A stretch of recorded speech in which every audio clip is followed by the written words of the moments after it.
Bonjour à tous, bienvenue à Boisvert Radio. Ce soir, émission numéro 20, en ce lundi 6 juillet. Je commence l'émission en vous rapportant une triste nouvelle dans le monde radiophonique de la région de Québec.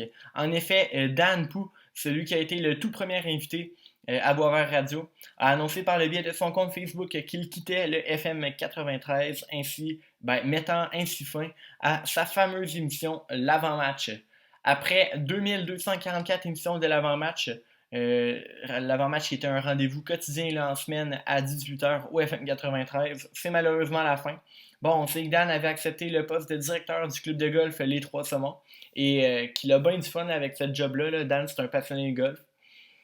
Après 20 ans de radio, on ne sait toujours pas si Dan va reprendre un micro prochainement.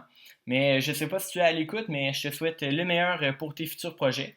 Tu peux être fier de ce que tu as réalisé à la radio. Et j'espère vraiment qu'on va arbitrer une couple de matchs là, ensemble l'an prochain. Au programme de l'émission de ce soir, on commence avec de l'actualité sportive. Comme d'habitude, on parle du premier Grand Prix de Formule 1 qui avait lieu en fin de semaine en Autriche. On parle aussi de l'entente de la Ligue nationale de hockey pour le retour au jeu. On parle aussi de quelques désistements de joueurs dans le baseball majeur et de deux nouvelles très intéressantes là, concernant la NFL. Une équipe qui devra bientôt changer de nom et un joueur qui fait sauter la banque. Entrevue aujourd'hui, on reçoit Vincent Fillon. Vincent, c'est un gardien de but au hockey là, qui a joué la dernière saison dans le niveau Midget 3A avec les Estacades de Trois-Rivières. Il a été un choix de première ronde, sixième au total au dernier repêchage de la LHJMQ par les Foreurs de Val-d'Or. Par la suite, je vous dévoile certains invités que j'aurai cette semaine. Et de plus, je ferai une annonce concernant la musique. Vraiment pour le volet musical là, de Boisvert Radio qui concerne cette semaine et la semaine prochaine. Parlant de la musique aujourd'hui, c'est le lundi québécois.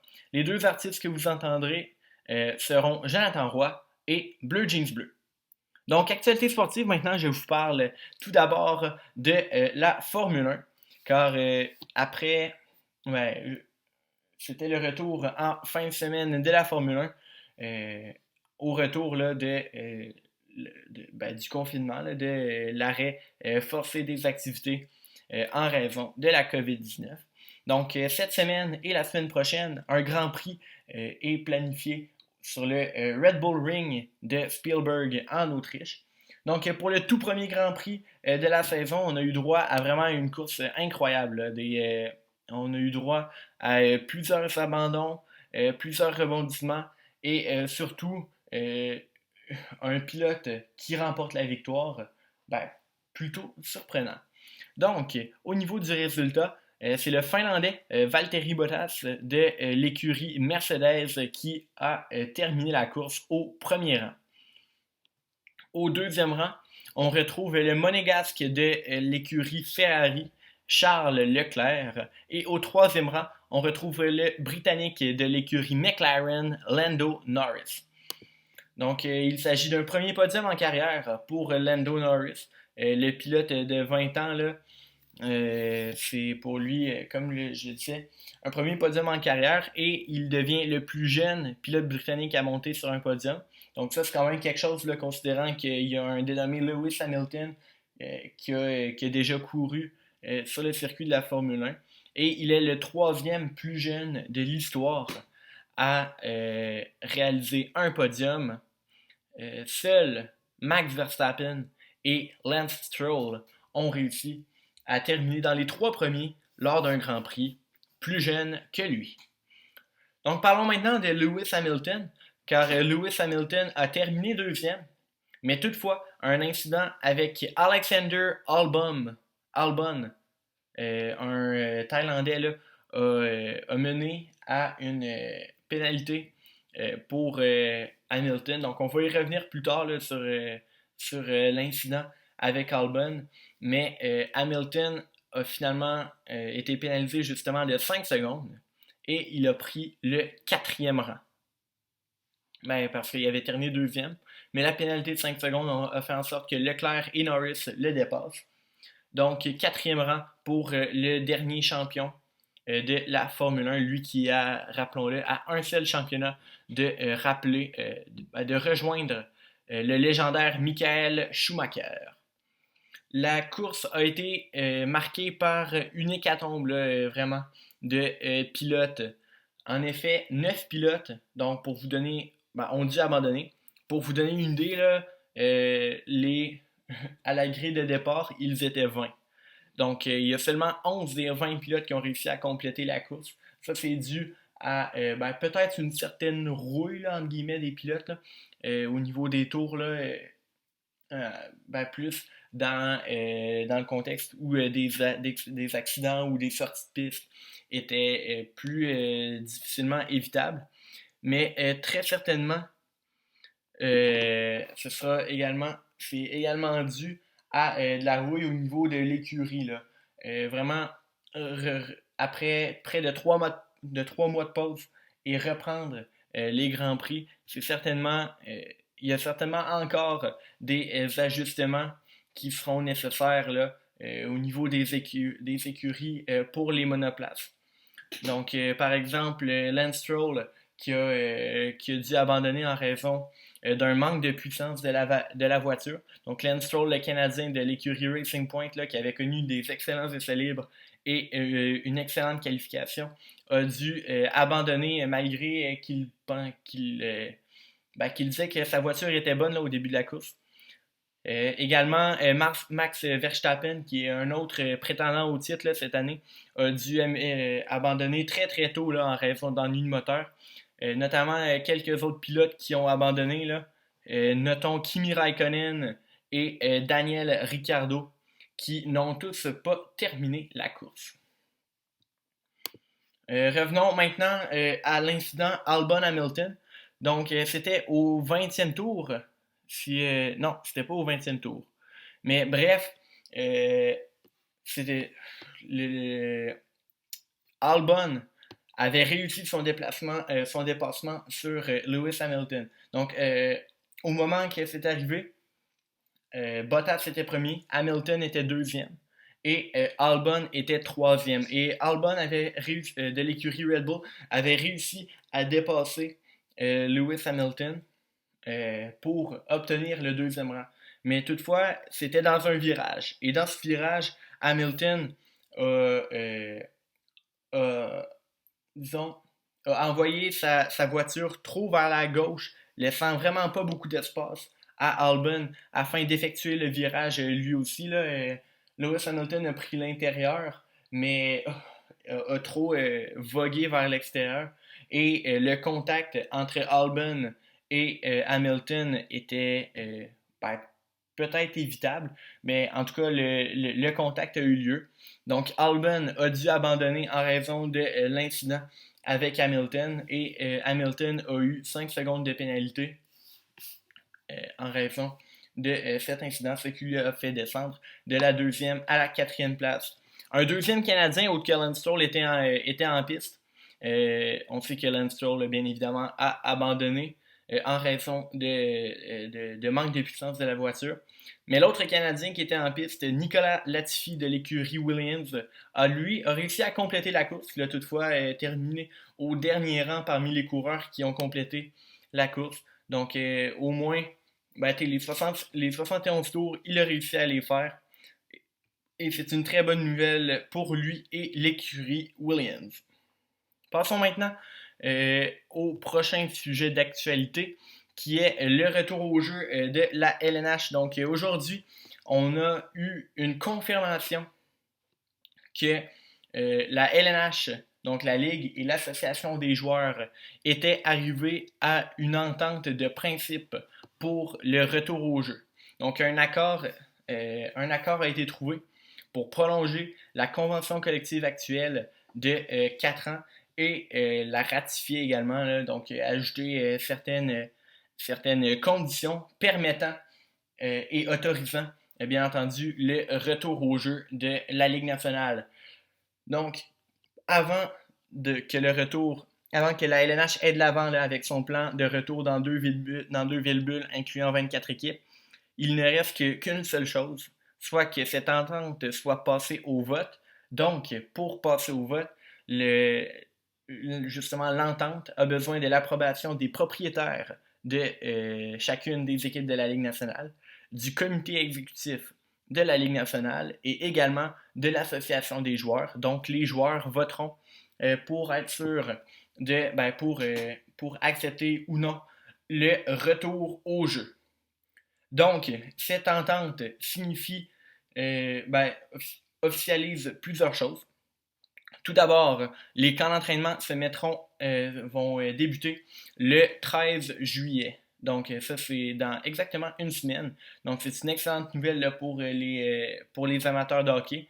Les camps d'entraînement se dérouleront dans les villes, dans les installations même là, de l'équipe, si la santé publique le permet. Par exemple, sauf surprise, là, le Canadien va faire son camp d'entraînement à Brossard, au complexe sportif Bell. Ensuite, le 26 juillet, les équipes devront se rendre dans les villes bulles. Donc, on parle de Toronto et de Edmonton, là, officiellement. Et à partir du 26, les équipes pourront s'entraîner justement dans leur ville bulle.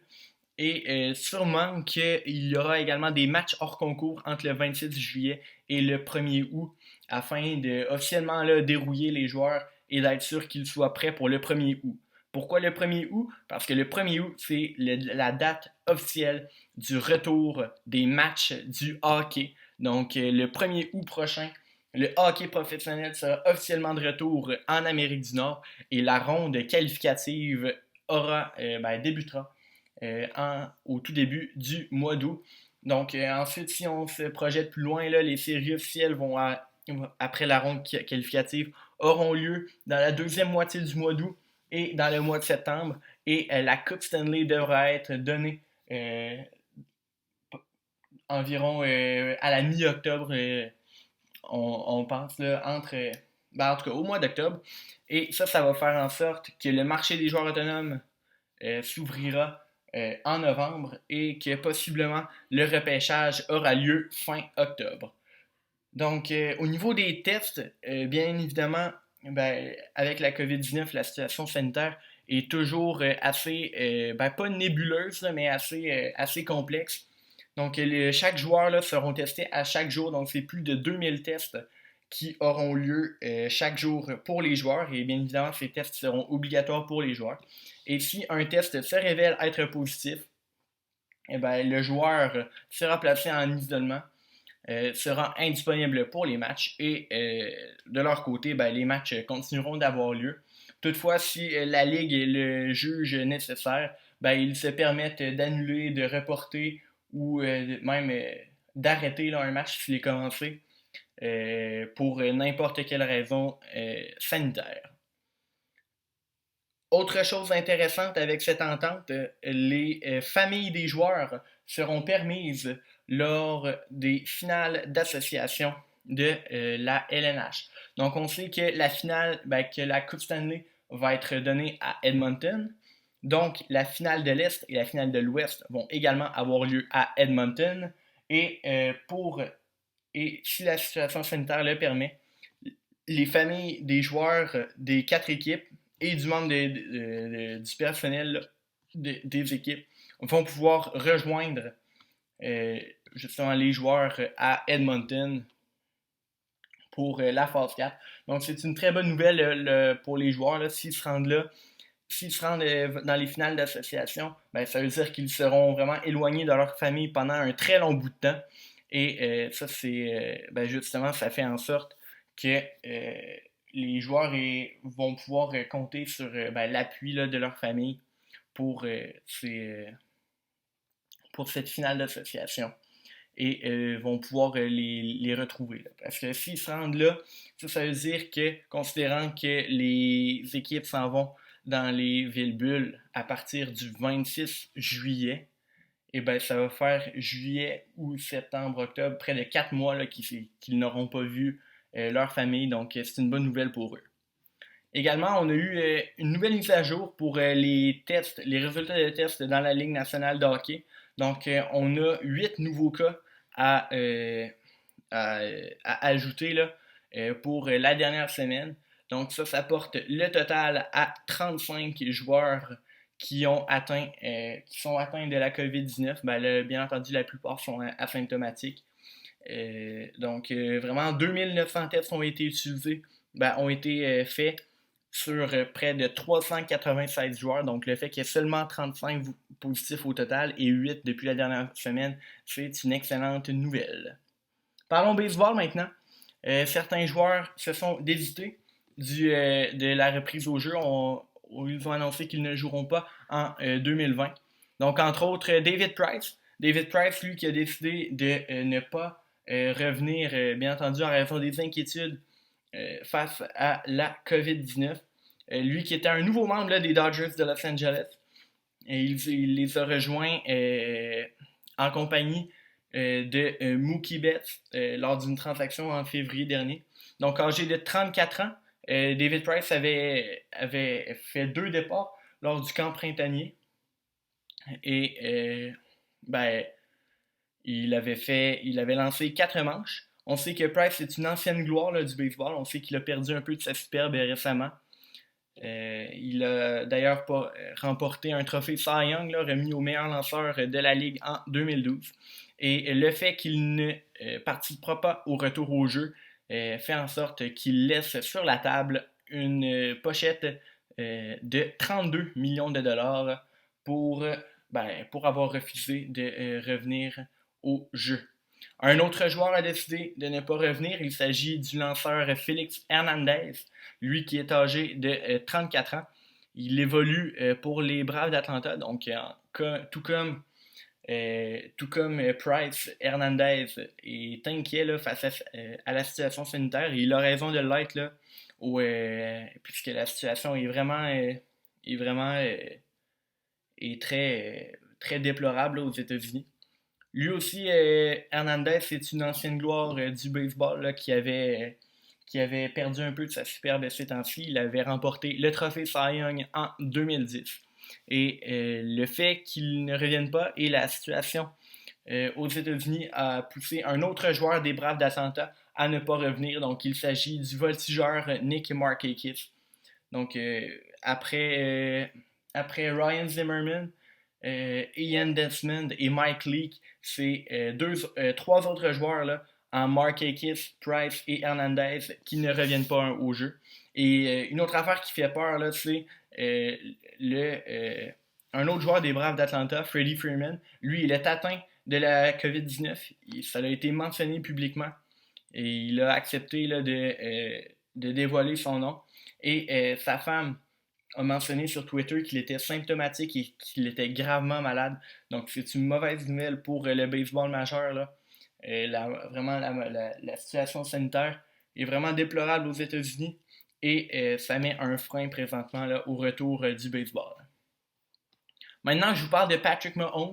Patrick Mahomes, lui, il a remporté le dernier Super Bowl avec les Chiefs de Kansas City et il a signé un contrat incroyable cet après-midi.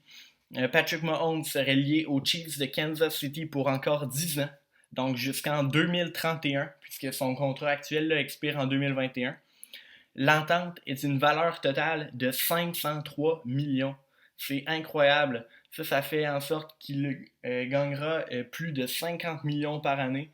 Selon ESPN, là, c'est le contrat le plus lucratif de l'histoire. Donc c'est vraiment un énorme montant d'argent qui a été mis sur la table par les Chiefs de Kansas City pour conserver là, un des meilleurs corps arrière de la NFL présentement. Là-dedans, là, 477 millions sont garantis qui iront là, directement dans les poches de Mahomes, peu importe ce qui arrive. Donc, très, très gros contrat. Il a remporté, comme je viens de dire, le Super Bowl avec les Chiefs en 2020. Et également, il avait remporté le titre de MVP de joueur le plus utile à son équipe là, en 2018. Et finalement, une nouvelle concernant les Redskins de Washington. Donc, les Redskins de Washington, avec ce qui s'est passé aux États-Unis, là, la lutte contre les inégalités raciales, les pressions là, étaient de retour là, sur les Redskins afin qu'ils changent de nom. Là. C'est déjà évoqué depuis 2013, mais le propriétaire avait toujours refusé. Et là, FedEx, qui est le commanditaire principal des Redskins de Washington, là, qui possède entre autres les droits d'appellation du stade de l'équipe jusqu'en 2025, a décidé d'envoyer une lettre à l'organisation afin de leur supplier là, de changer de nom pour, bien évidemment, pour justement faire en sorte que, pour trouver un nom, entre guillemets, moins raciste. Donc, ça fait en sorte que le propriétaire Dan Snyder a décidé de considérer vraiment la demande de FedEx et d'évaluer là, leurs options. Donc, il semblerait que les Redskins sont déjà, que l'association, que l'organisation là, de football de Washington sont déjà en train d'évaluer divers noms afin de trouver un nouveau nom à cette formation. Et le commissaire Roger Goodell est bien entendu d'accord avec les démarches qui ont été effectuées par les Redskins. Donc, c'est tout pour l'actualité d'aujourd'hui. On s'en va maintenant en musique et dans le lundi québécois. Ancien gardien des remparts dans la LHMQ et fils du légendaire Patrick Roy. Jonathan Roy avait été connu là, dans sa carrière junior au hockey pour une bagarre contre l'ancien gardien des Saguenayens de Chicoutimi, Bobby Nadeau, ce qui lui avait valu plusieurs sanctions vraiment. Réorienté maintenant vers la musique, son hit Keeping Me Alive a été beaucoup joué à la radio depuis sa sortie en 2019. Donc le voici maintenant à Boisvert Radio, Keeping Me Alive de Jonathan Roy. Et restez là au retour, Vincent Fillon. You tried to hold me down, so I became a soldier. Built up all these walls, and now I'm climbing over. Those nasty bees are tempting me, oh Lord, but I ain't going back. You take me for a fool, that doesn't make me foolish. Told me I was wrong, passion made you ruthless. Manipulate, it's just too late, oh Lord, cause I ain't going back no more. You're fueling up the flames, gonna show you what I'm made of. Breaking every chain that you put on me. You thought I wouldn't change, but I grew on you. Cause I will never be what you wanted. This fire's keeping me alive, making me believe I couldn't do without you. Make it hard to leave, you think it's all about you. You know I'll never be what you wanted. This fire. I tried to get this weight off of my shoulders, built up all my strength. I'm finally taking over. Complicate, I don't appreciate, oh Lord, cause I ain't going back no more. You're fueling up the flames, gonna show you what I'm made of. Breaking every chain that you put on me. You thought I wouldn't change, but I grew on you. Cause I will never be what you wanted. This fire's keeping me alive, making me believe I couldn't do without you. Make it hard to leave, you think it's all about you. You know I'll never be what you wanted. This fire's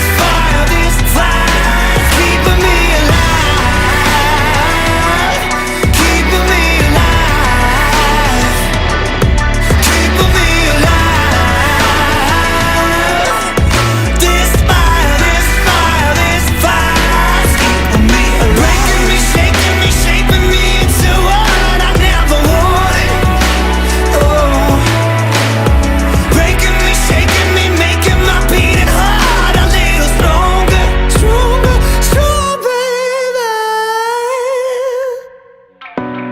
Breaking every chain that you put on me. You thought I wouldn't change, but I grew on you. Cause I will never be what you wanted. This fire it's keeping me alive. Breaking every chain that you put on me. You thought I wouldn't change, but I grew on you. Cause I will never be what you wanted. This fire's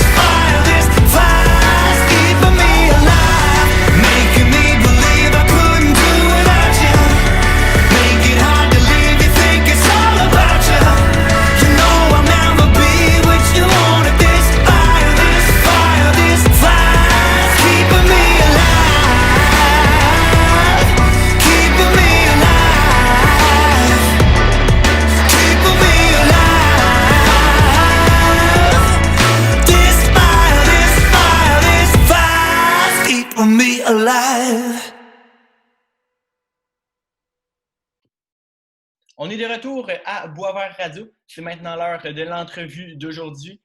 On reçoit Vincent Fillon. Vincent est un gardien de but ayant joué la dernière saison au niveau midget 3A avec les Estacades de Trois-Rivières. Le 5 juin dernier, il a été repêché en première ronde, sixième au total par les Foreurs de Val-d'Or, devenant ainsi le tout premier gardien repêché de la QV. Salut Vincent, ça va? Ben oui, ça va bien, toi? Oui, pleine forme. Tout d'abord, commençons par parler du repêchage, justement. Ça fait un mois, jour pour jour, non, un mois et un jour que c'est passé. Es-tu encore sous l'émotion? Oui. Ben, c'est sûr que je suis très content d'avoir été sélectionné par les Foreurs. Quand que je vois des amis ou la famille, tout le monde m'en parle, donc c'est sûr que ça fait revivre les émotions, puis c'est vraiment des beaux moments. Good. Comment as-tu vécu le repêchage? Avec qui étais-tu et comment as-tu réagi quand tu as pris ta sélection par les Foreurs?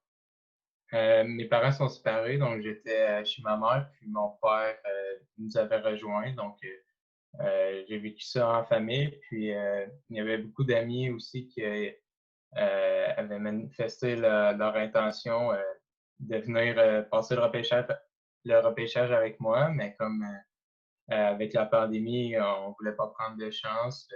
Donc j'ai fait un Zoom sur mon ordinateur en même temps de regarder le repêchage. Donc euh, les familles et amis pouvaient voir ma réaction. Et j'ai été vraiment content d'avoir été sélectionné par les Foreurs. Aussi un peu surpris parce que je n'avais pas eu d'entrevue avec les Foreurs avant le repêchage. Donc, Oh, OK. dans ma tête, je pensais pas, je pensais pas être repêché par les Foreurs, mais je suis très content puis j'ai très hâte. Good. Pour ceux qui t'ont jamais vu jouer, quel genre de gardien es-tu? À quel gardien te comportes-tu, mettons, peu importe le niveau? Moi, je suis un gardien qui est très calme et technique dans son filet. Je suis en contrôle du match, puis j'aime recevoir plein de lancers. Je me compare à Matt Murray, le gardien des Penguins de Pittsburgh. OK. Mais mon modèle à suivre, dans le fond, mon gardien favori, c'est Carey Price. OK. On dit que, parlant de Carey Price, lui, dans la Ligue nationale, il est sorti au cinquième rang au repêchage de 2005. On dit que de nos jours, il est rare de voir des gardiens sortir tôt au repêchage et on dit que ce sera Ouais, on dit que ce sera également le cas dans le futur, là, que ça va continuer. Que penses-tu de cette prédiction d'abord? Et as-tu été surpris de sortir aussi haut que le sixième rang? ben, c'est sûr que on le voit depuis les dernières années, les gardiens sortent de plus en plus tard dans le repêchage. Donc pour moi, d'avoir été repêché aussitôt que sixième, c'est vraiment un bel honneur, puis c'est une grande fierté pour moi. Oui, j'ai été un peu surpris à sixième. Sur la liste du testeur, j'étais classé huitième. Donc, je savais que j'allais sortir quand même assez tôt au repêchage, mais je ne m'attendais pas à sixième au total. Je pensais quelques choix après, mais je suis très content. OK. Puis que penses-tu de la prédiction là, qui est justement qui tend sur le fait que les gardiens vont sortir de plus en plus tard? Est-ce que tu es d'accord avec eux? Est-ce que tu es moins d'accord avec eux? Ouais, je comprends peut-être que les équipes aiment mieux aller chercher des attaquants ou des défenseurs un peu plus tôt au repêchage.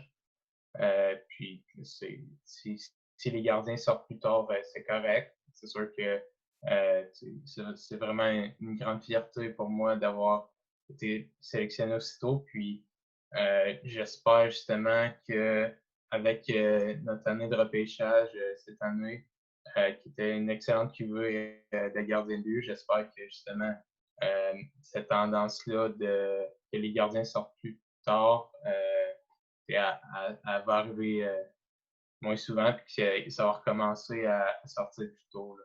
Ce serait, OK. ce serait pas pire. Non, c'est bon. Tu as dit que tu n'avais fait aucune entrevue avec les Foreurs. Comment s'est passé ton premier contact justement avec les Foreurs après ta sélection, là? Décris-moi ce moment-là.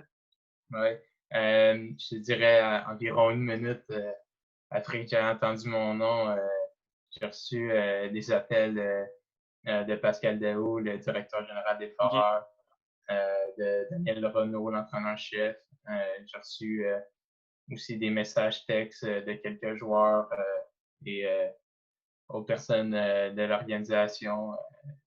C'était vraiment gentil. Dans le fond, tout le monde me souhaitait la bienvenue. Puis si j'avais des questions, de ne pas hésiter. Puis après ça, en fond, c'était pas super long parce qu'ils voulaient vraiment que je profite du moment dans le fond de ma soirée Ouais. avec ma famille. Puis après ça, on aurait discuté le lendemain. Ben, pas le lendemain parce qu'il restait l'autre partie du repêchage, mais dans les jours suivants. OK, c'est bon. On sait que ben, Val d'Or, c'est en Abitibi et l'Abitibi, c'est pas à côté de chez nous, là, toi qui es natif de Shawinigan. Comment t'entrevois de vivre à plus de 650 km de chez toi, là, ben, non seulement toi étant un jeune, là, ben, un vieux ado qui deviendra bientôt un jeune adulte, là, comment t'entrevois de vivre aussi loin de chez toi? Là? Je pense que ça va bien aller. J'ai bien hâte. J'aime beaucoup voyager, donc pour moi, OK. le trajet, ça n'a pas vraiment d'importance. Euh, peu importe la place, que je sois juste à côté de chez moi ou justement à Val d'Or, qui est environ 7 heures, ça va être vraiment une belle expérience. Puis j'ai bien hâte. OK. Toi, personnellement, c'est quoi ton objectif pour la saison prochaine? Ben, c'est certain que j'aimerais ça passer l'alignement des Foreurs et jouer avec eux dès la saison prochaine. C'est vraiment ce que j'aimerais plus. OK. Mais toutefois, les Foreurs comptent déjà sur un gardien vétéran, en Jonathan Lemieux, là, qui sera sur son année de 19 ans l'an prochain. En plus d'un jeune espoir de haute qualité, en William Blackburn, lui qui va être sur son année de 17 ans, lui qui a entre autres participé au défi mondial des moins de 17 ans l'an dernier. Comment t'entrevois le camp d'entraînement à Val d'Or en août prochain? Ben, je pense que ça va être un beau défi. On va avoir une belle compétition entre les gardiens de but. Puis j'ai vraiment hâte d'aller au camp. OK. Les Foreurs ont frappé deux grands coups au repêchage 2020. Euh, au niveau, ben, non seulement au niveau des repêchages, là, en repêchant le meilleur gardien disponible étant toi au sixième rang, et ils sont aussi allés chercher deux attaquants de puissance, Jacob Pelletier et Maxime Kajkovic. Deux attaquants qui vont vraiment être dominants là, dans le junior l'an prochain.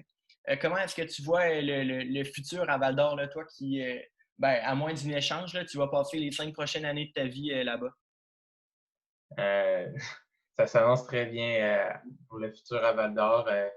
C'est pour ça j'aimerais vraiment, j'aimerais vraiment ça passer l'alignement de la saison prochaine avec les ajouts, comme tu as dit. Les Foreurs, ça devient vraiment une place de choix dans la ligue, puis qui va aspirer aux grands honneurs de la saison prochaine. Ouais. Puis avec les vétérans qui sont allés chercher, ça va amener beaucoup de leadership. Donc, c'est certain que ça s'annonce. J'aimerais vraiment ça, faire partie de l'équipe. Good. Parlons maintenant de ta dernière saison dans le Midget 3A, ben, la saison qui vient de terminer justement. Tu as conservé, au niveau des statistiques, tu as conservé une moyenne de buts alloués de 2,07, en plus d'avoir maintenu un pourcentage d'arrêt de 928, ce qui est des statistiques vraiment incroyables pour un gardien de 15 ans. Toi, au niveau individuel, comment tu as trouvé ta saison là, au niveau Midget 3 l'an dernier? Je pense que j'ai connu une très bonne saison Midget 3 cette année.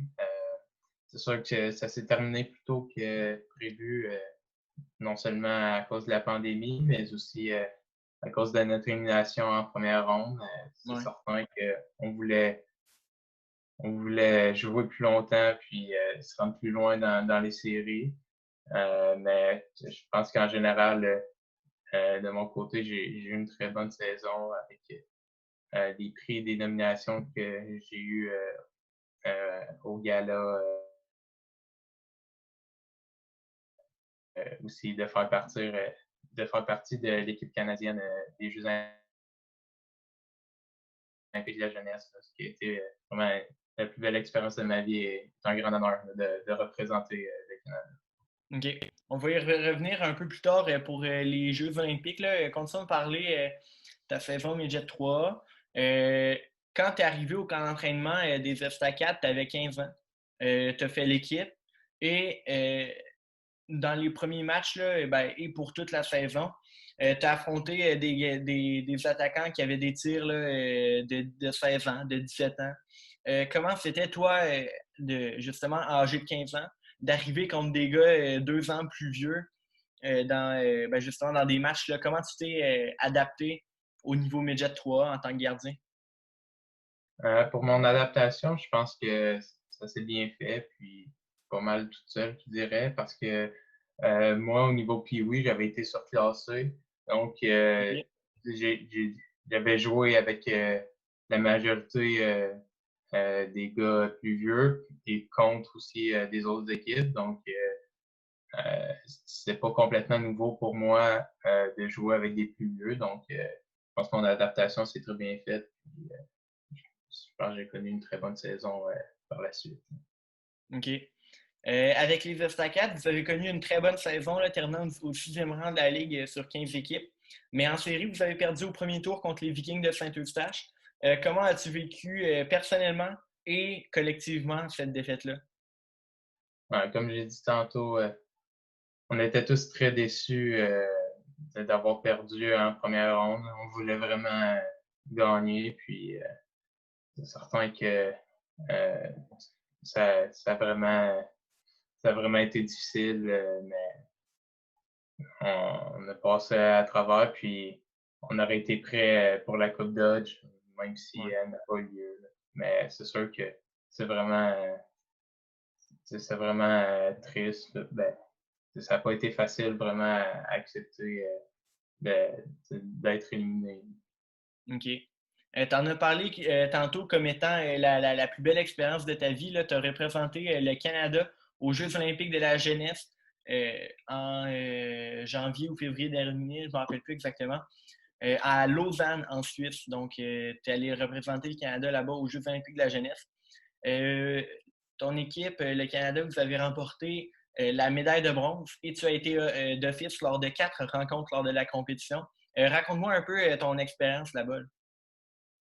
Ben, comme j'ai dit, c'est vraiment ma plus belle expérience de ma vie.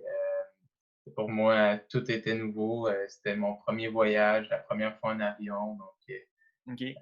c'était, c'était vraiment incroyable. Après ça, euh, en Suisse, là-bas, c'était super beau, le monde était super gentil. Et après ça, au hockey, tout le monde, après la compétition, personne qui voulait partir, on voulait tous rester. Ouais. Tous mes coéquipiers, c'était vraiment, on était une famille. Là, c'était pour moi des frères. On était tous tristes de se laisser. Puis, c'est vraiment, je ne vais jamais oublier ça de toute ma vie. Puis, niveau hockey, la première game contre les Russes a été un peu plus difficile.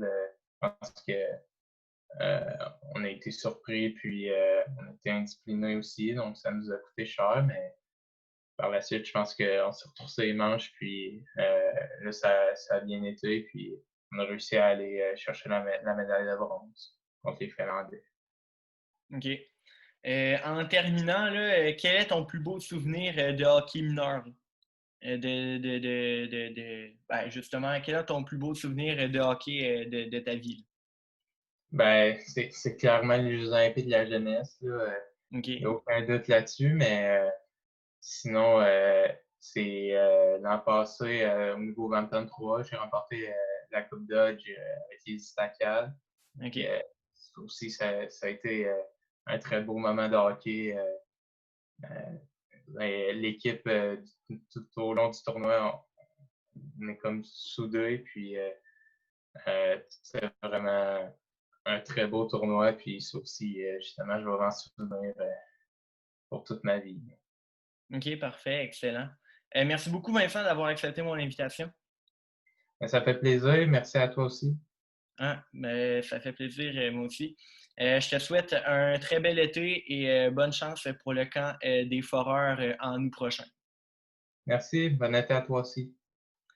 On retourne maintenant en musique dans ce lundi québécois. Voici un groupe qui a fait beaucoup jaser en 2019, Bleu Jeans Bleu. Voici leur plus récent morceau, Le King de la danse en ligne à Boisvert Radio.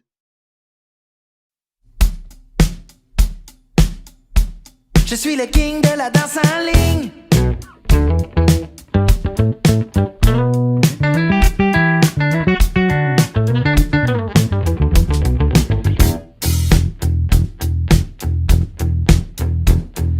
Quand je me suis enfin inscrit au cours de danse en ligne, convaincu que ça m'aiderait à rencontrer des filles, je m'étais dit que le vendredi serait bonsoir, ça devrait bien veiller tard.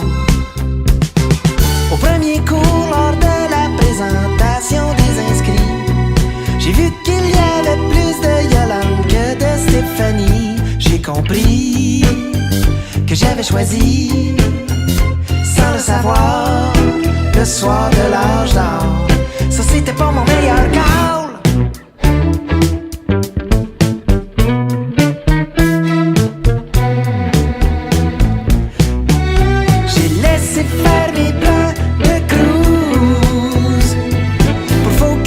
Sur le honky tonk et le cowboy boogie, comme un cheval de course. Dans les concours je gagnais tout tellement je me shakeais la croupe. Être le cadet comportait son lot d'avantages. Même si je n'ai pas rencontré l'amour de ma vie, je me suis fait des amis avec qui je peux popoter des biscuits, des ragoûts pis des pâtés. Et les filles sur les sites de rencontres n'ont qu'à bien se tenir, car maintenant je cuisine, je joue aux cartes et en prime. Je suis le king de la danse en ligne, le king de la danse en ligne. Avec mes bottes en crocodile et mon déhanchement viril. Ah ah!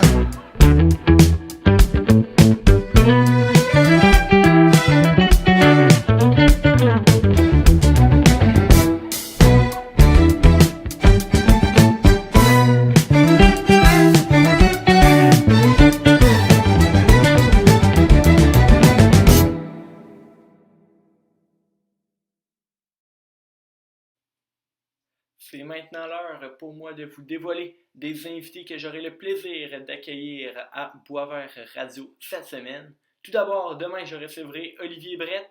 Olivier est un journaliste soccer qui s'est joint à RDS en 2015. En tant que joueur, Olivier a joué pour l'Attaque de Trois-Rivières, ancien club réserve de l'Impact. Donc, Olivier viendra nous parler de sa carrière de joueur, de sa reconversion en journaliste et aussi de l'actualité de soccer. Donc, bien entendu, on parlera du tournoi MLS is Back. Je recevrai aussi Nathan Drapeau. Il a eu une certaine confusion là, quant à l'invité d'aujourd'hui. J'avais annoncé sur Facebook ce matin qu'il s'agirait de Nathan Drapeau, mais on a été incapable de réaliser l'entrevue aujourd'hui. Si possible, on essaiera de faire ça d'ici à mardi pour vous la diffuser à l'émission de mercredi. Donc Nathan Drapeau, c'est un défenseur qui a passé la dernière saison au niveau midget 3A avec l'Albatros du Collège Notre-Dame. Il a été sélectionné en première ronde, 15e au total, par les Sea Dogs de Saint John. Maintenant, j'ai une annonce à vous faire pour le volet musique de Boisvert Radio. Ce jeudi, le 9 juillet, ça serait supposé être le début du Festival d'été de Québec. Toutefois, en raison de la pandémie que l'on connaît, l'édition 2020 a été annulée. Donc voici ce que je vous propose. De jeudi cette semaine, donc le 9 juillet, jusqu'à vendredi la semaine prochaine, donc le 17 juillet, je vous fais vivre le FEC à Boisvert Radio. Les chansons jouées seront seulement des chansons d'artistes ou de groupes qui étaient dans la planification de l'édition 2020 du Festival d'été de Québec. Imagine Dragons, Jay-Z, Les Trois Accords, Halsey, Marshmello, Fouki, Charlie Puth, bref, tout en respectant le thème de la journée, vous vivrez le FEC 2020 à l'antenne de Boisvert Radio. J'espère que ça vous plaira. Donc, c'est tout pour l'émission de ce soir. Merci beaucoup à Vincent Filion pour l'entrevue. Je vous invite aussi à voter pour le décompte musical de Boisvert Radio. Sur Facebook, le post est là depuis samedi. Donc, vous votez pour 3 chansons parmi les 10 qui ont joué la semaine dernière à Boisvert Radio. Je vous remercie d'avoir été à l'écoute ce soir. On se retrouve demain pour un nouveau podcast à Boisvert Radio.